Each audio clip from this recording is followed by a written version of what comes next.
আসসালামু আলাইকুম রহমতুল্লাহ। আমি মুজাহিদুল হক, ম্যানেজার ওয়ার্ল্ড ভিসার পক্ষ থেকে আপনাদের সবাইকে জানাচ্ছি আন্তরিক শুভেচ্ছা অভিনন্দন। আশা করি আপনারা সকলে ভালো আছেন এবং সুস্থ আছেন।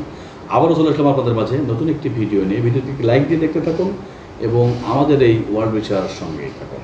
প্রিয় দর্শক, আপনারা জানেন যে আমরা বেশ কিছুদিন যাবৎ সার্বিয়া নিয়ে কাজ শুরু করেছি। এরই ধারাবাহিকতায় আজকের এই ভিডিও আয়োজন আমরা করেছি। ভিডিওটি না টেনে দেখতে থাকুন, তাহলে আপনি আপনার তথ্য উপাত্ত সব কিছু পেয়ে যাবেন ইনশাআল্লাহ।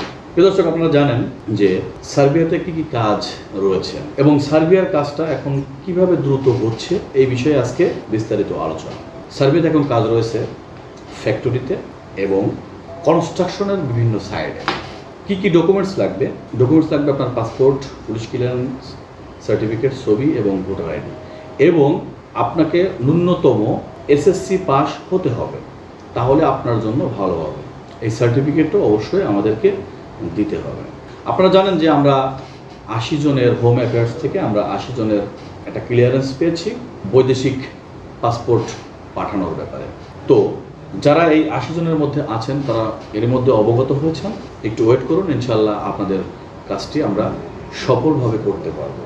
তো যারা চিন্তাভাবনা করে আছেন যে আপনি এই সার্বিয়াতে যাবেন, এই নন সেনজেনভুক্ত কান্ট্রি সার্বিয়াতে যাবেন, তারা অতি দ্রুত আমাদের ওয়ার্ল্ড ভিসার সঙ্গে যোগাযোগ করুন। আমরা ইনশাল্লাহ আপনাকে পারবো আপনার গন্তব্য স্থানে পৌঁছে দিতে।